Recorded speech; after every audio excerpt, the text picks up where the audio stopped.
Let me give you an example. Reka tubahe urugero. If you are in this ocean Uramutse uri mu nyanja and you are in the boat, ukaba uri mu bwato, you are sailing on the ocean and you see everywhere only water and water. maze wajba uri mu bwato kandi uri mu nyanja urimo hagati, ubona nta handi wakwambukira ahubwo icyo ubona amazi agukikije. And let us imagine by mistake if your leg is slipped away. Mureke twibaze, uramutse uvuye mu bwato maze akaguru kawe kagatuma urohama. And you don't know how to swim. Kandi ibaze kuba urohamye ntuzi no koga. But there is a hope. Ariko hari ibyiringiro. In every boat, mu bwato bwose, sailing in the ocean, ubwato bwose buba buri mu nyanja, they have the lifeguards. haba hari abasare. They will be looking at you. Abo basare baba kwitegereza. They are ready to save you. Abasare baba biteguye ko igihe urohamye bahora biteguye kukurohora. But while this situation, when you are sinking in the water, ariko uramutse warohamye mu mazi, what if a lifeguard starts to give you the lessons how to swim? Mbese byacyura iki ni umusare aho kukurohora ahubwo akabatangiye kukwigisha ukoga? What if he teaches you the theory to how to save yourself from the sinking in the water? Mbese umusare byaba bimaze iki kuguhereza amasomo yo kugusobanurira ngo burya koga wakoga gutya na gutya kugira ngo uramutse urohamye kugira ngo uve mu mazi? You will find it a foolishness. Ibi murabibona ko bwaba ari ubucucu rwose. Uwo nguwo ubwiriza ubutumwa atari ubwo twababwirije avumwe. And that's the message for us even today. Ubu butumwa bwo kuvuga ngo umuntu uzababwiriza ubutumwa atari ubwo twababwirije avumwe, nibwo butumwa dukwiriye muri iki gihe. He desires all people to be saved. Imana yifuza ko abantu bose bakizwa. And that's the will of our Lord. Ubwo nibwo bushake bw'umwami wacu. Greetings to you all in the matchless name of Jesus Christ. Mwese turi kumwe turabasuhuje mu izina rikomeye ry'umwami wacu Yesu Kristo.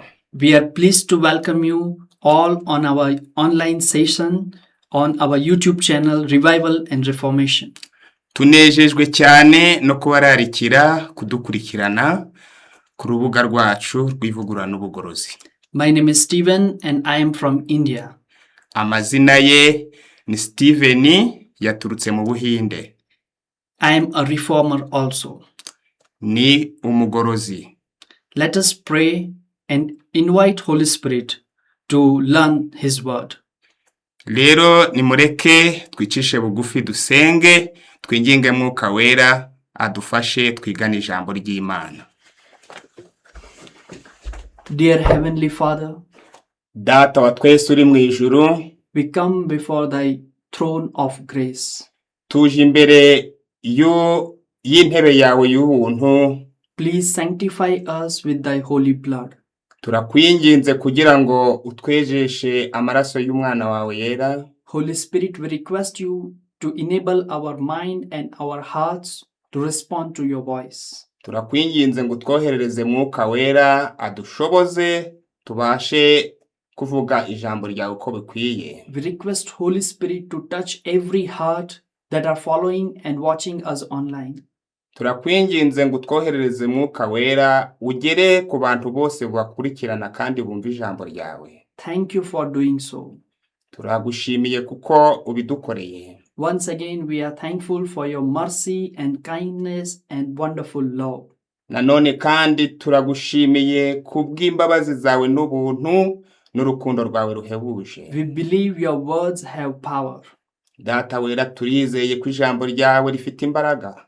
We believe your words are able to heal us and rescue us from any kind of disaster. Data wera, turizeye ko ijambo ryawe rifite imbaraga zo kudukiza no kudukura mu kaga. And as you are going to teach us and talk to us, kuko ugiye kutwigisha kandi ukavugana natwe, we request each and every heart must respond your voice today.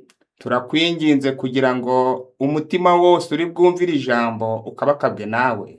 We pray this in Jesus' mighty name. Ibyo byose tubigusabye twinginga mu izina ry'umwami wacu kandi rikomeye Yesu Kristo. Amen. Amen. Once again, I am thankful for your online presence. Nanone kandi anejejwe nuko duteranye namwe kuri uru rubuga. Today we are going to learn a lesson. The title is The True Gospel That Delivers Us. Uyu mwanya tugiye kwigana ijambo rikomeye rifite insanganyamatsiko igira ngo ubutumwa bwiza budukiza. Before we move ahead, let us read Galatians chapter 1 verse 4 to 10. Mbere yuko tujya mbere mu ijambo ry'Imana, mwigize hafi Bibiliya zanyu dusome mu gitabo cy'Abagalatiya igice cya mbere umurongo wa 4 kugera ku murongo w'10. Haragira hati: Paulo, intumwa itari y'abantu kandi itatumwe n'umuntu, ahubwo yatumwe na Yesu Kristo n'Imana Data wa twese yamuzuye. Jye na bene data turi kumwe bose turabandikiye mwebwe abo mu matorero y'i Galatiya. Ubuntu bube muri mwe n'amahoro biva ku Mana Data wa twese no ku Mwami wacu Yesu Kristo, witangiye ibyaha byacu ngo aturokore iki gihe kibi cyanone, kandi nk'uko Imana Data wa twese yabishatse. Icyubahiro kibe icyaha iteka ryose. Amen. Umurongo wa 6: Ndatangazwa nuko mwimuye Imana. Ndatangazwa nuko mwimuye vuba mutyo mukareka uwabahamagariye guhabwa ubuntu bwa Kristo mukajya mu bundi butumwa. Nyamara si ubundi ahubwo ni ikindi. Hariho abantu bahagarika imitima bagashaka gukora uko ubutumwa bwiza bwa Kristo buri.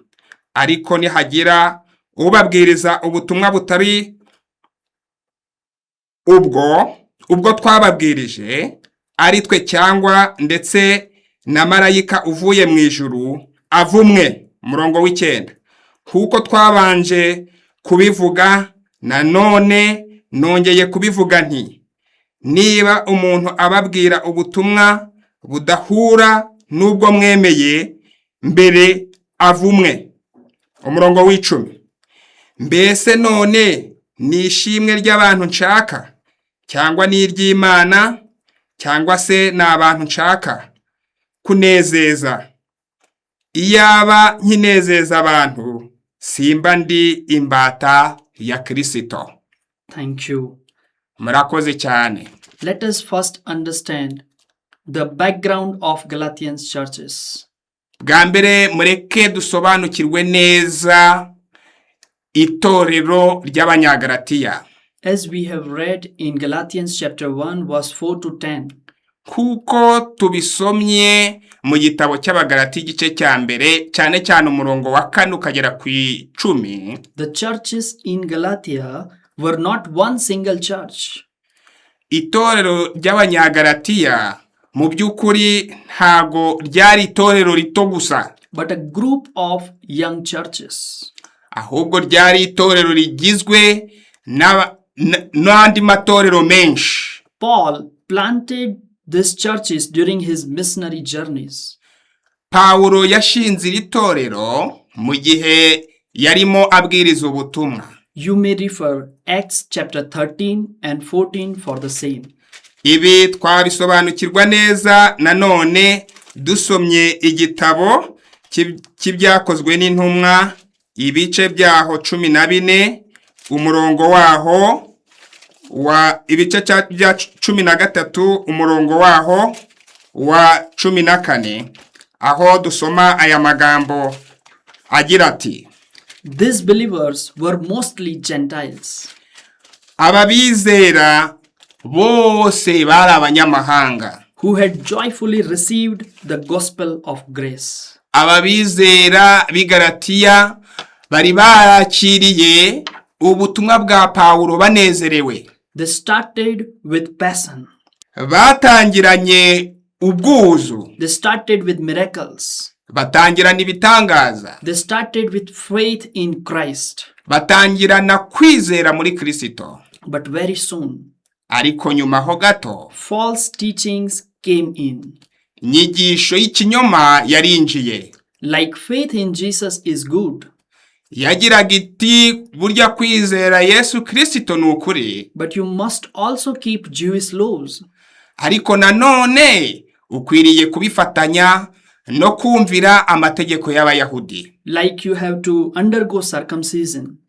Nko kuba ushobora kwemera umugenzo wo gukebwa. Like you have to follow each and every rules and regulations. Ndetse no kuba wakwemera andi mategeko n'amabwiriza byose bya Kiyahudi. You have to follow all the rituals to be saved. Washoboraga kwemera no kubahiriza imigenzo yose ya Kiyahudi. After listening this kind of false teachings, nyuma yo kumva inyigisho mbi, they started shifting from the freedom of grace back into the bondage of legalism. Abayuda batangiye kuva mu kuri kwa Kristo batangira kujya mu bwigenge. Dear brothers and sisters in Christ, rero bene data na bashiki banje muri Kristo, even today many churches start with gospel. Yewe n'uyu munsi hari amatorero menshi cyangwa amadini menshi yahagurukanye ubutumwa. Many churches start with the faith in Christ. Hari amatorero menshi n'amadini menshi yahagurukanye ubutumwa bwo kwizera Yesu. Many churches start with the passion to follow Christ.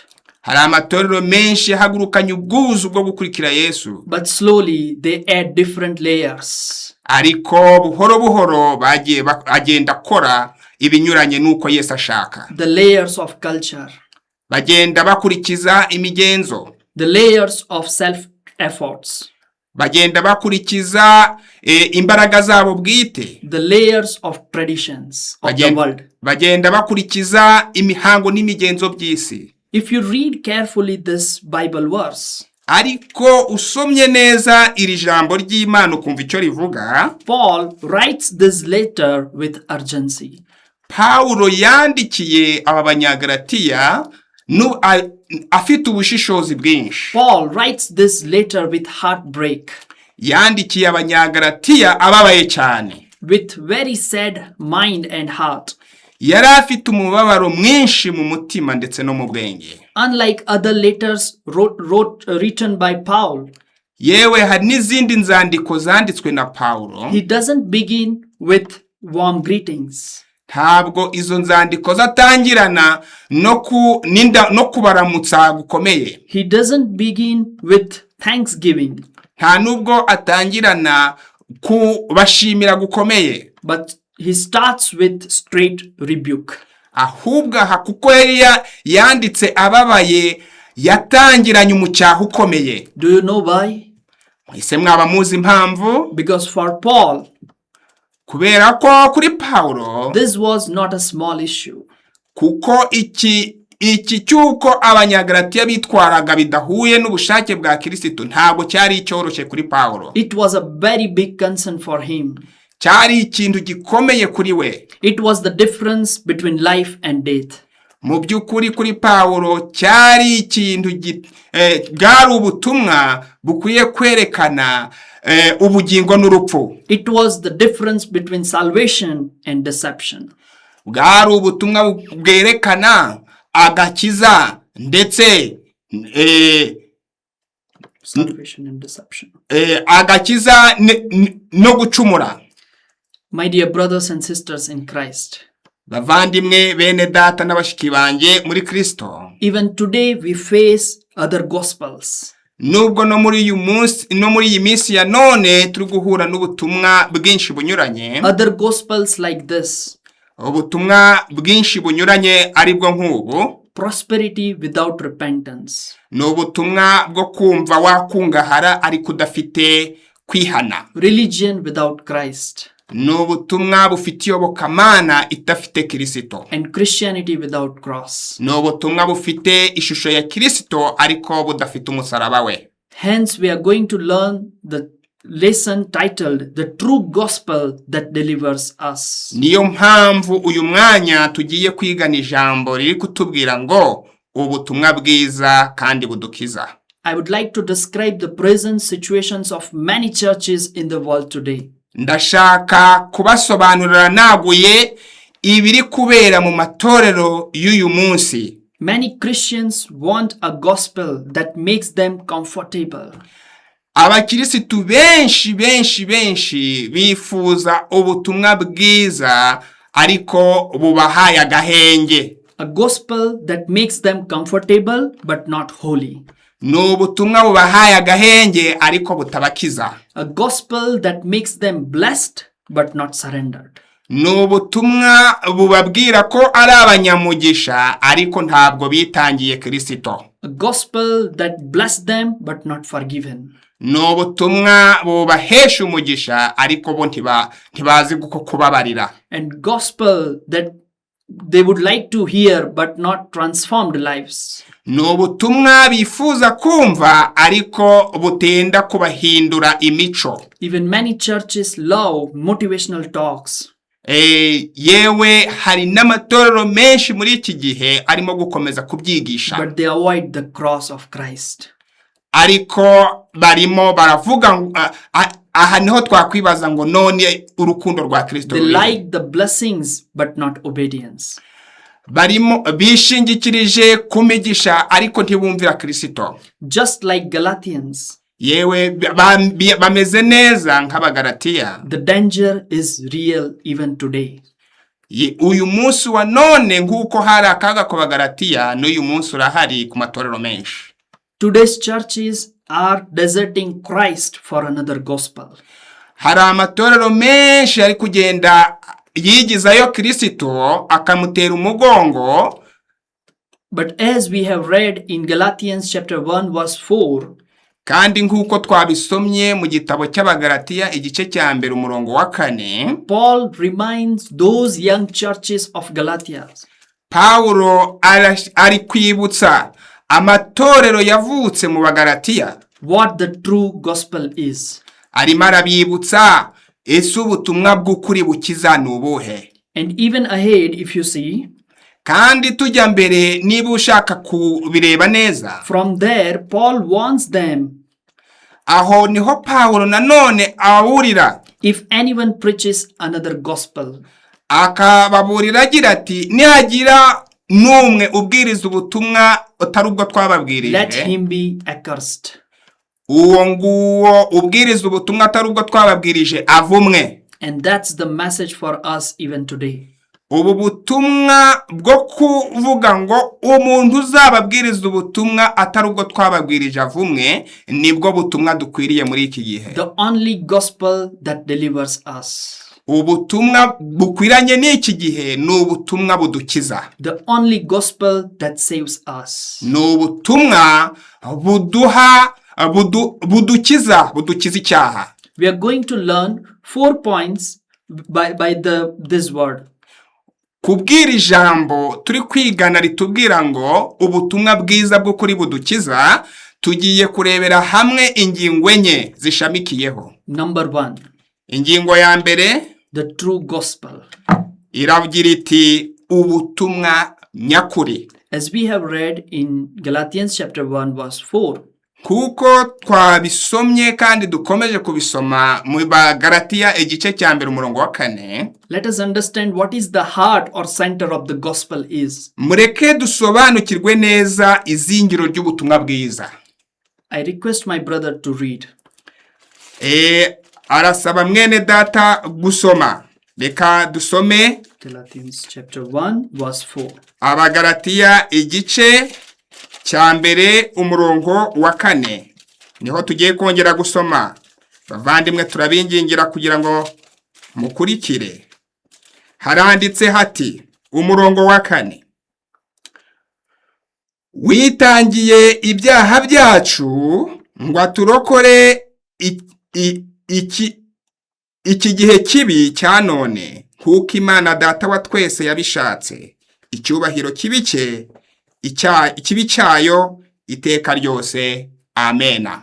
Here you will find the center or heart of the gospel is the sacrifice of Christ. Aha niho tugiye kubona izingiro nyamukuru ry'ubutumwa bwiza ko ari igitambo cya Kristo. Paul does not begin with advice. Paulo ntabwo atangira abishyira mu bundi buryo. Paul does not begin with rules and methods. Paulo ntabwo atangirana amabwiriza ndetse n'uburyo n'ubundi buryo. But he begins with Jesus Christ. Ahubwo aratangira arasa ku ntego yerekeza ku gitambo cya Yesu Kristo. The Christian message or the gospel ubutumwa bukwiriye abakristo is not what we do for God, ntabwo buri kureba ku byo dukorera Imana, but what Christ has already done for us. Ahubwo ubutumwa bukwiriye umukristo wa none ni ubutumwa buri kutwereka icyo Yesu Kristo yadukoreye. And as we have read, nkuko twabisomye, the center or the heart of the gospel is the sacrifice of our Lord Jesus Christ. Izingiro ry'ukuri ry'ubutumwa bwiza ni Yesu Kristo. My dear brothers and sisters in Christ, Shuti bavandimwe bene data n'abashiki banjye muri Kristo, Christ gave himself for you. Mwibuke neza ko Yesu Kristo yitanze kubwe kubera wowe nanjye. From the same verse, dukomeje muri uyu murongo, we also find the real problem of the world. Turongera tubone indi ngingo ikomeye, aricyo kibazo gikomeye gihanganye n'isi. It is mentioned in the same verse, Galatians chapter 1 verse 4. Iki kibazo nanone kiragaragara mu gitabo cy'Abagalatiya igice cya mbere umurongo wa 4. That Christ died for our sins. Aho bigaragara ko Yesu Kristo yapfuye kubera ibyaha byacu. Dear brothers and sisters, Shuti bene data n'abashiki banjye, Jesus didn't die to make us religious. Yesu ntabwo yapfuye kugira ngo aduhindure abakirisito. Jesus didn't die to make us respectable. Yesu ntabwo yapfuye kugira ngo duhinduke abo kubahwa. Jesus didn't die to make us prosperous. Yesu ntabwo yapfuye kugira ngo duhinduke abatunzi. But the Bible tells us this. Ahubwo Bibiliya iratubwira iti, He died for our sins. Yesu yapfuye kubera ibyaha byanjye nawe. He died for my sins. Yapfuye kubera ibyaha byanjye. The problem is not just outside of the world. Ikibazo none ntabwo turi bugishakire hirya y'isi cyangwa se ahandi. Because as a smart human being, we used to say, oh, the problem is in the world. Nk'abantu tujya tuvuga ngo ikibazo burya ikibazo cy'isi kiraturuka mu bantu, ahubwo ikibazo gishingiye aha. We are good people, but the corruption is there in the world. Mu by'ukuri turi abantu beza, ariko isi yarononekaye. We smart people says like this.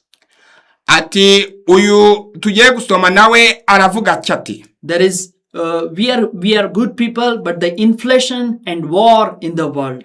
Mu by'ukuri turi abantu beza b'Imana, ariko isi yugarijwe no kugenda kononekara ndetse no gutagaciro kw'ifaranga. But my dear brothers and sisters, ariko bene data n'abashiki banjye, but what is inside us? Mbese ni igiki kiri muri twebwe? We have anger. Dufite umujinya. We have greed. Dufite ubusambo. We have lust. Dufite kwifuza. We have pride. Dufite ubwibone. And we are blaming that the world has many problems. Ariko turimo turivovota tuvuga ngo isi ifite ibibazo byinshi. So the real problem according to the true gospel is this. ariko ikibazo nyamukuru dushingiye ku butumwa bwiza, ikibazo nyamukuru ni iki? That is my sin. Ni ibyaha byanjye. And my dear brothers and sisters in Christ, rero bene data nabashiki banjye muri Kristo, I have a good news for you. Mbafitiye ubutumwa bwiza. No sin is too great for his blood. Nta cyaha na kimwe gikomeye imbere y'amaraso ya Yesu Kristo. He is ready to forgive you even today. Yesu Kristo ahora yiteguye, na n'uyu munsi ariteguye kugukiza. Wherever you are, aho waba uri hose, please kneel down and say, Lord Jesus, I need you. inginga Yesu upfukame umusenge umuramye kandi umwambaze umubwire uti Yesu ndakwinginze ndagukeneye. And he is ready to forgive you. Kandi Yesu yiteguye kukubabarira ibyaha byawe. From the same verse, Galatians chapter 1 verse 4. Dukomereje muri uyu murongo w'Abagalati igice cya mbere umurongo wa 4. We are also finding the result of the gospel. Turahabona nanone umusaruro uva mu kwakira ubutumwa bwiza cyangwa se uva mu butumwa bwiza. What is the result of the true gospel is? Mbese umusaruro w'ubutumwa bwiza ni uwuhe? As Bible teaches us, kuko Bibiliya ibitwereka, to deliver us from this present evil age. Kudukiza uhereye none ukageza iteka ryose. That's God's intense desire for all the world. Icyo nicyo cyifuzo nyamukuru Imana ifitiye isi. For each and every one of us. Kandi nicyo cyifuzo Imana ifitiye buri wese muri twe. This is the intense desire of God's heart. Icyifuzo gikomeye kiniganira mu mutima w'Imana nukudukiza icyaha. To deliver you and me from this present evil age. Imana irifuza kugukiza wowe nanjye uhereye none ukageza iteka ryose. Salvation is not just forgiveness of sins. Agakiza ntabwo ari ukubabarirwa gusa ibyaha. But salvation is deliverance and freedom from sins. Ahubwo agakiza kagukiza icyaha kandi kagaha umudendezo yuko ubabariwe. The world which is evil represents a system of values opposed to God. Isi ya none irakora mu buryo bunyuranije nuko Imana ishaka. Like humankind will be saying like this, materialism, like life is all the possessions I can possess. Kubera ko abantu muri iki gihe barimo baravuga ati kwikundira ibintu, gushaka ibintu nibyo byaduhesha imibereho myiza. Compromise. Kunyuranya.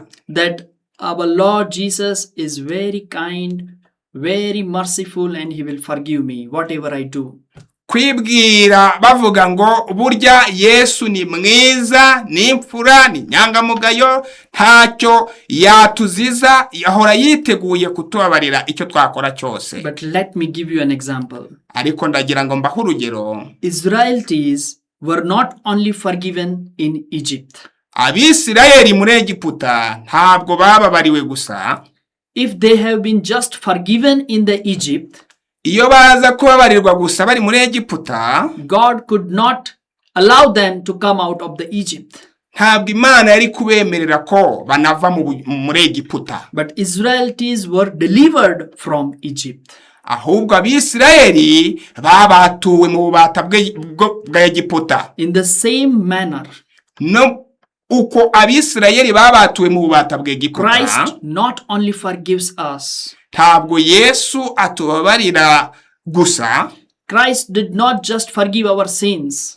Ntabwo Yesu yatubabariye ibyaha gusa. But as the word promises us, ahubwo nk'uko ijambo ridusezeranira, Christ also delivers us from the bondage of this world. Ahubwo Yesu anatubatura mu bubata bw'iyi si. Christ also forgive us from the present evil age.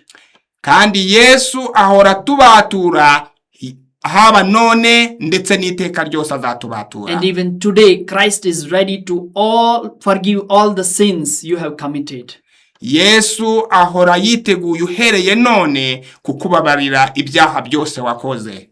And as we have read in Galatians chapter 1 verse 4, nk'uko twakomeje kubisoma mu Bagalati igice cya mbere umurongo wa 4. The verse has one assurance. Isi ifite ibyiringiro bimwe. It is mentioned according to the will of God. Ibyo byiringiro nibyo bigaragara hakurikijwe ubushake bw'Imana. My dear brothers and sisters in Christ, nshuti bavandimwe kandi bashiki banjye muri Kristo, remember, salvation is not our idea. ati mwibuke neza ko agakiza katatubamo. It's God's eternal plan for all the humankind. Ahubwo agakiza ni imigambi y'Imana yagize uhereye kera. This gives us confidence. Ibi biduhe gushikama. Our deliverance is not dependent on our weak willpower. Tumenya neza ko gukizwa kwacu kudashingiye ku mbaraga zacu zicogora, but on God's strong will. Ahubwo agakiza kacu gakwiye kuba gashingiye ku bushake bw'Imana bukomeye. What a wonderful Lord we serve. Mbega ijambo rikomeye tubona. We are in the sins. We are in different kind of diseases of sins. But God is ready to catch us out. And he is stretching his arm for us.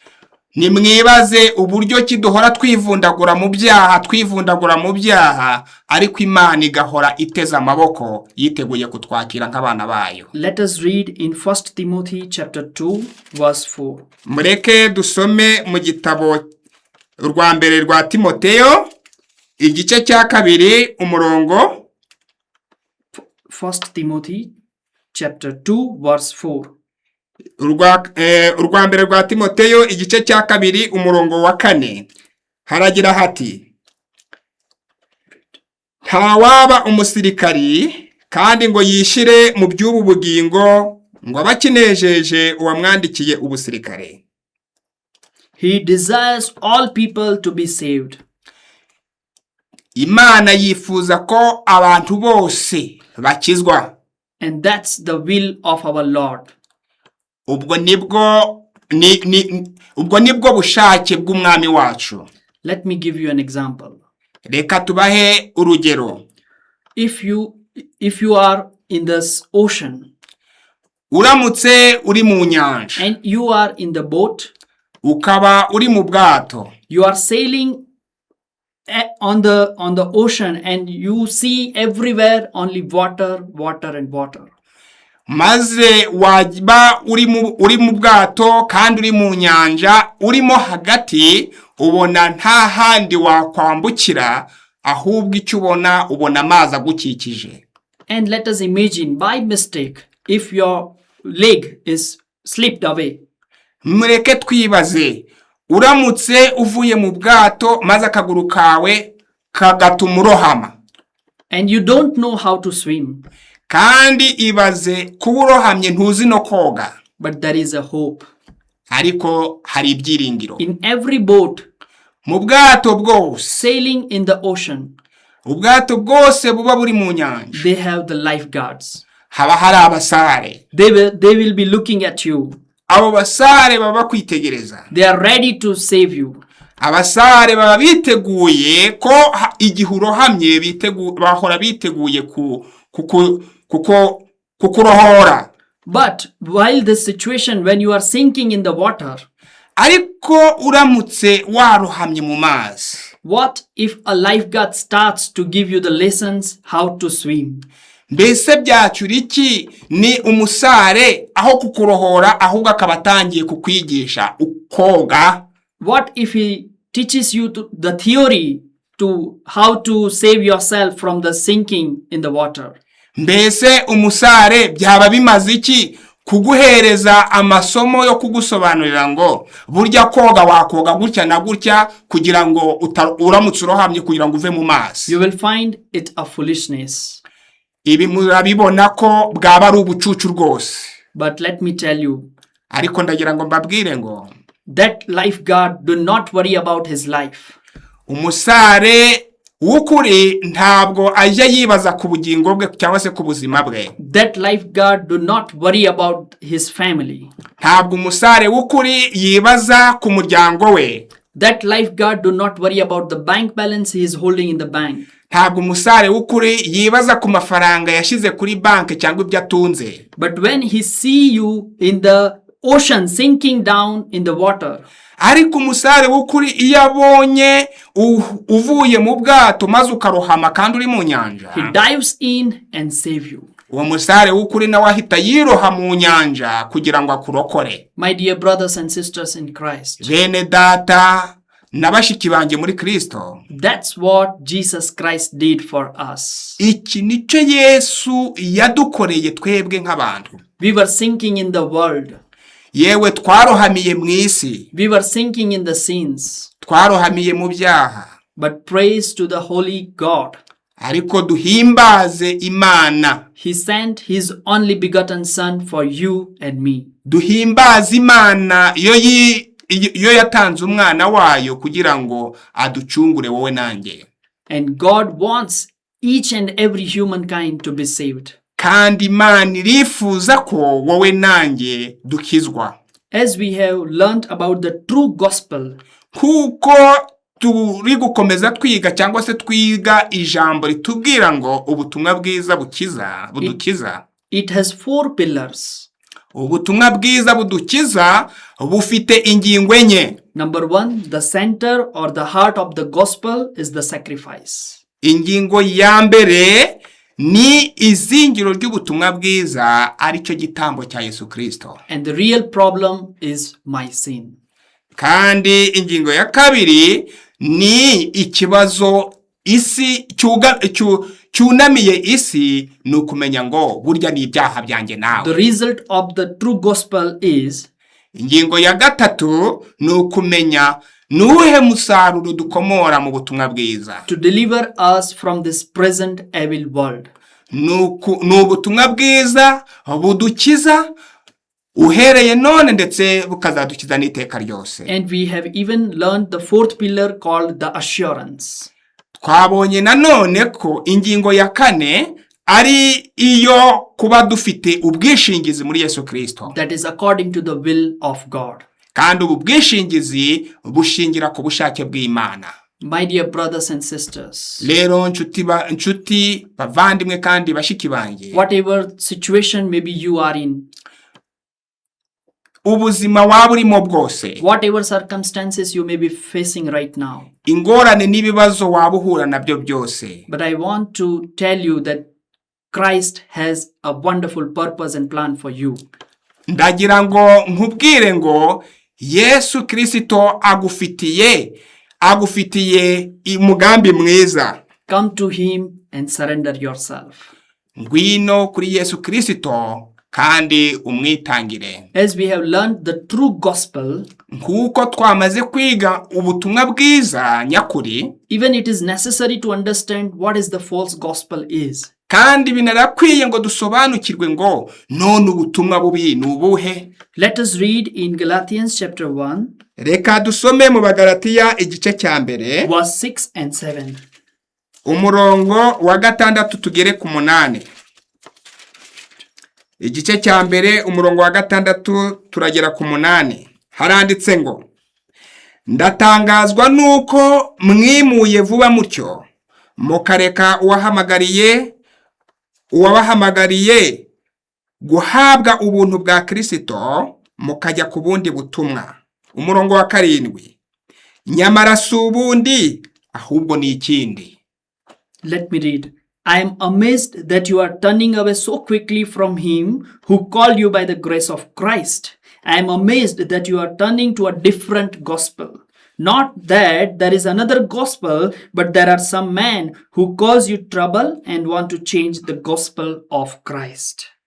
Here, Paul is astonished. Ahangaha Paulo aratangara cyane. And Paul is saying like this. Paulo arabivuga muri aya magambo. So soon.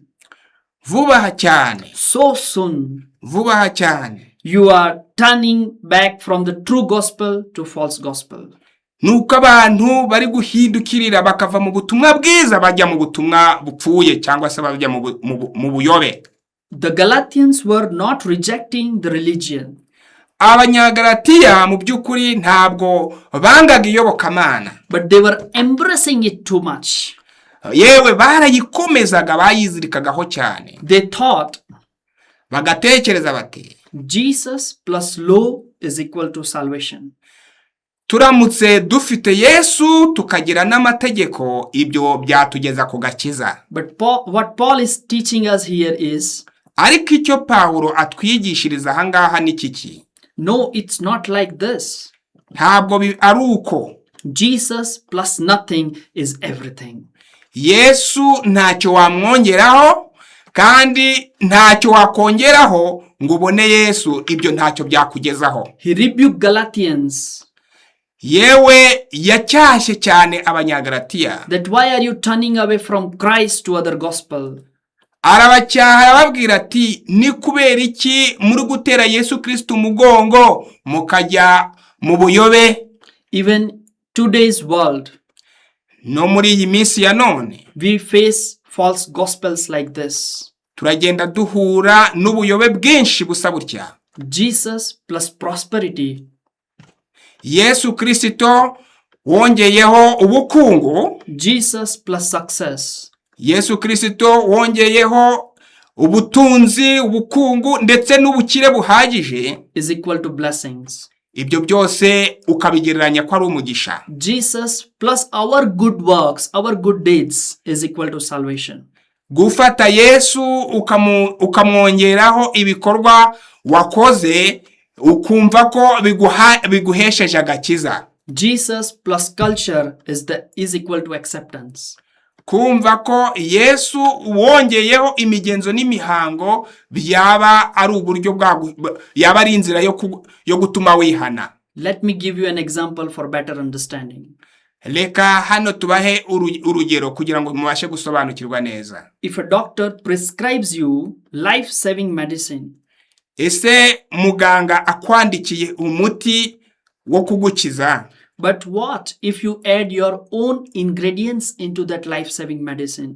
Ariko muri uwo muti akwandikiye wowe ukajya kwiyongereramwo undi muti. What if you add sugar and spices you like into that medicine? Mbese muri uwo muti uramutse wiyongereyemo isukari cyangwa se ibindi bintu, urumva byacura iki? My dear brothers and sisters, bene data n'abashiki banjye, let me tell you, ndagira ngo mbabwire ngo it will no longer cure your disease. Ntabwo uwo muti wiyongereye mw'ibindi wagukiza indwara urwaye. Instead, it may kill you. Ahubwo uwo muti aho kugukiza waguhitana, wakwica. The pure gospel, the true gospel, ubutumwa bw'ukuri rero is like that life-saving medicine. Buragereranywa na wa muti mwiza muganga kwandikiye wagukiza indwara. The moment we add human traditions, igihe cyose uzaba wishingikirije ku migenzo y'abantu, the moment we add worldly philosophies, igihe cyose uzaba wishingikirije ku bwenge bw'isi, or legalism of the world, ndetse ukaba wishingikirije ku bwibone bw'isi, we destroy its saving power. Ibyo byose nibizarimbura imbaraga yawe, imbaraga ikiza. So my dear brothers and sisters in Christ, rero bene data n'abashiki banjye muri Kristo, I want you to understand the true gospel as well as the false gospel. Ndabifuriza kugira ngo musobanukirwe neza ubutumwa bwiza bw'ukuri bukiza ndetse n'ubutumwa bw'ikinyoma. And examine yourself today where you are standing. Ndabifuriza kugira ngo mwigenzure mu bwanyu uhereye none. And the third point is, kandi ingingo ya gatatu nayo iragira iti, the serious warning. Numuburo ukomeye. The serious warning about no other gospel. Numuburo ukomeye utubwira ngo nta bundi ubutumwa mwakiriye si ubundi ahubwo ni ikindi. As it is mentioned in Galatians chapter 1 verse 8 and 9. Kuko byanditswe mu gitabo cy'Abagalatiya igice cya mbere umurongo wa 8 kugera ku 9. Let me read you.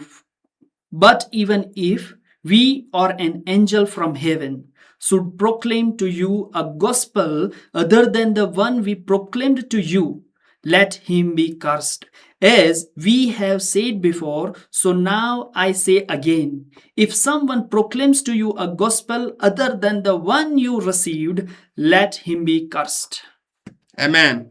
Ariko nihagira ubabwiriza ubutumwa butari ubwo twababwirije, ari twe cyangwa ndetse marayika uvuye mu ijuru avumwe, nk'uko twabanje kubivuga, nanone nongeye kubivuga nti, niba umuntu ababwira ubutumwa budahura n'ubwo mwemeye mbere, avumwe.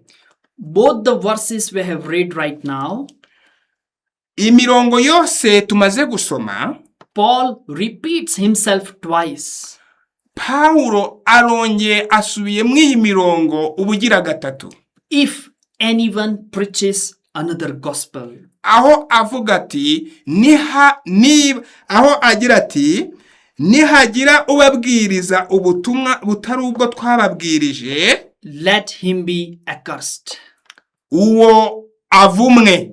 If anyone preaches another gospel, nihagira ubabwiriza ubutumwa butari ubwo twababwirije, let him be accursed.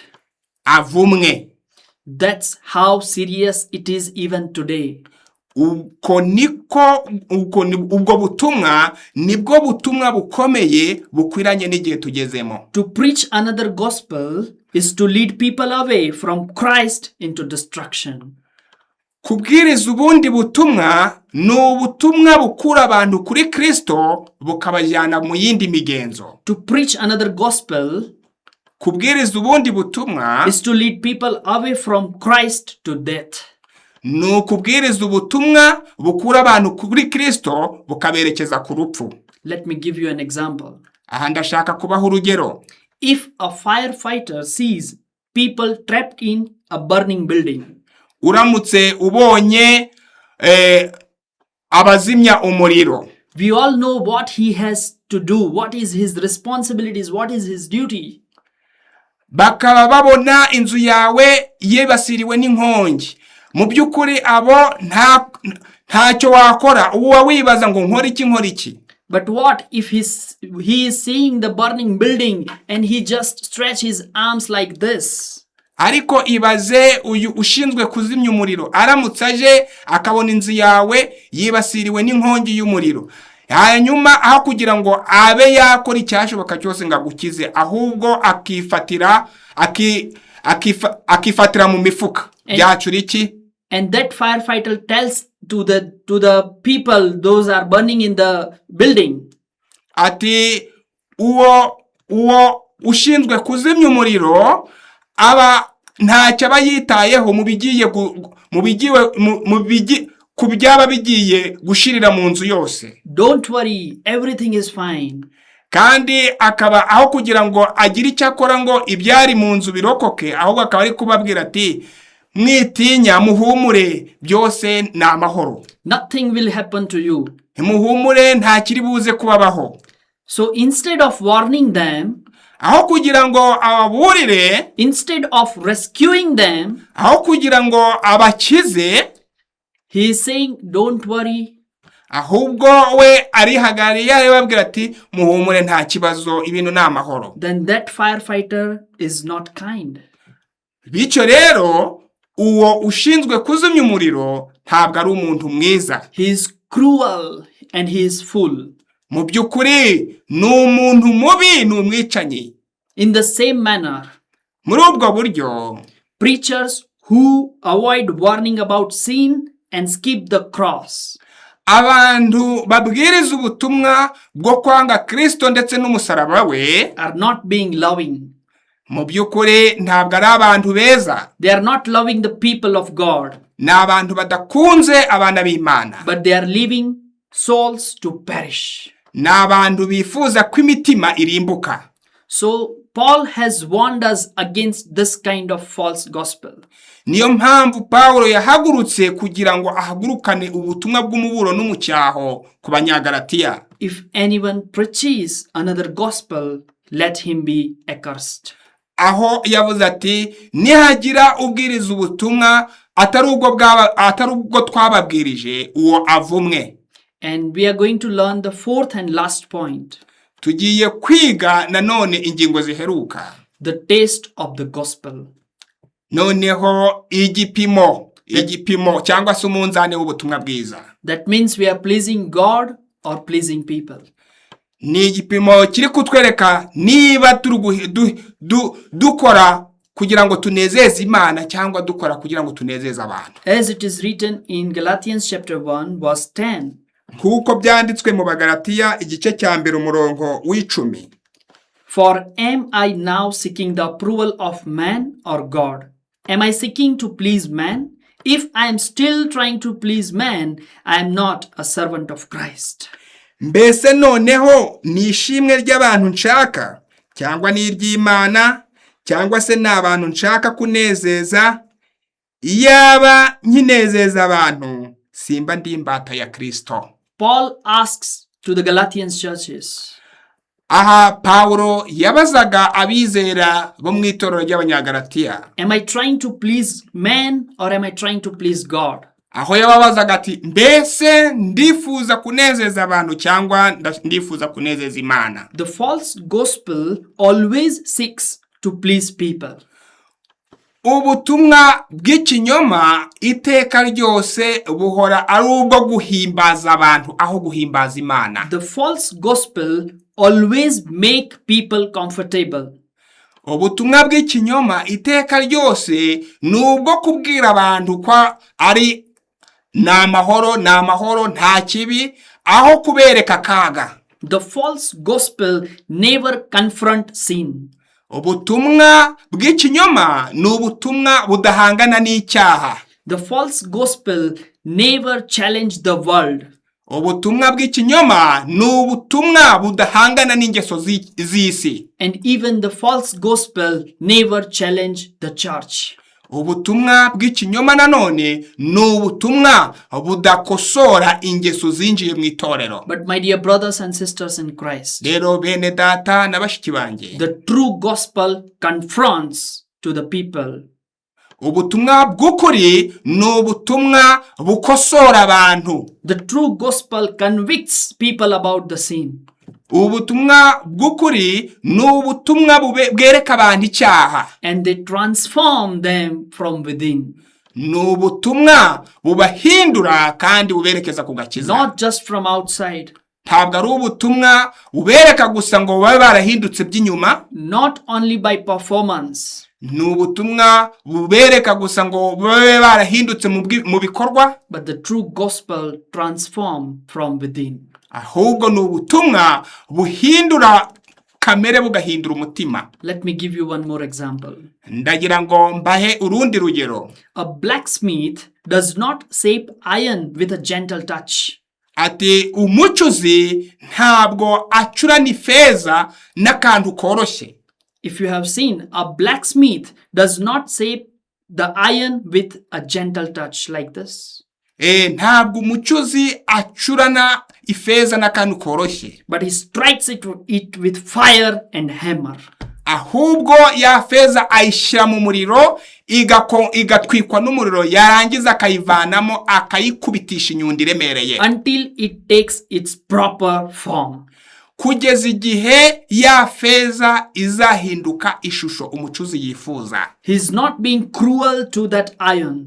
Mu by'ukuri uyu mucuzi ntabwo ari kugirira nabi ifeza. But he is shaping into the proper form. Ahubwo arimo arayihindura mu ishusho nziza. In the same manner, ni muri ubwo buryo the true gospel ubutumwa bw'ukuri strikes our hearts.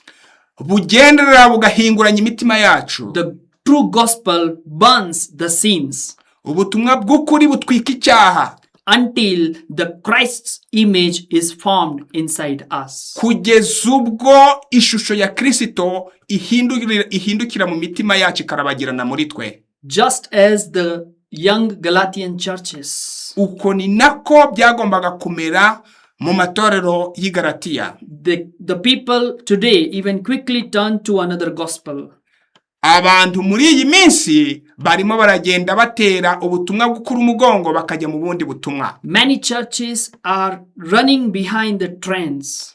amadini menshi arimo aragenda atera ubutumwa bukuru umugongo. Some worship success. Bamwe barishakira ubutunzi bugezweho. Some worship prosperity. Abandi barishakira guhimbazwa gukomeye. Rather than worshiping the Savior, our Lord Jesus Christ. Aho guhimbaza umwami wacu Yesu Kristo. Some emphasize self-esteem rather than the cross. Abandi barimo barateza imbere kwikunda cyangwa se barimo barateza imbere kamere yabo gusa aho guteza imbere Yesu Kristo. Some preach inspiration instead of repentance. Abandi barabwiriza ubutumwa bwiza, ubutumwa bubakangura ariko atari ubutumwa buberekeza kuri Kristo. So my dear brothers and sisters in Christ, bityo rero bavandimwe muri Yesu Kristo, those who are watching us online, mwebwe muri kutureba hano ku ikoranabuhanga ku ivugurura n'ubugorozi, if you have been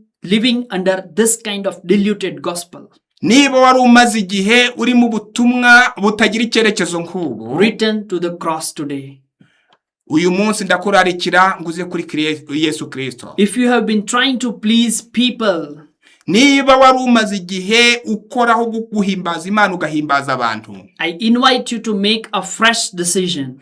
Ndagira ngo nkuburire uyu mwanya ufata umwanzuro ukwiye. To please Christ alone instead of people. Ndagira ngo nkurarikire guhimbaza Yesu Kristo wenyine aho guhimbaza abantu. And if you have never trusted Jesus as your personal savior, niba utarigeze wizera Yesu Kristo nk'umwami wawe n'umukiza, today is the day of salvation. uyu mwanya ni umwanya mwiza w'agakiza. Receive Jesus Christ as your personal savior. Akira Yesu Kristo uyu mwanya nk'umwami wawe n'umukiza. Who gave himself for your sins. Yesu Kristo witanze ubwe kubera ibyaha byawe. As it is written in Hebrews chapter 9 verse 27. Just as man is appointed to die once, and after that comes judgment. My dear brothers and sisters, Lero bene data na bashiki banjye, it is appointed by our God ibi ni iby'Imana yateguye that we have to die once,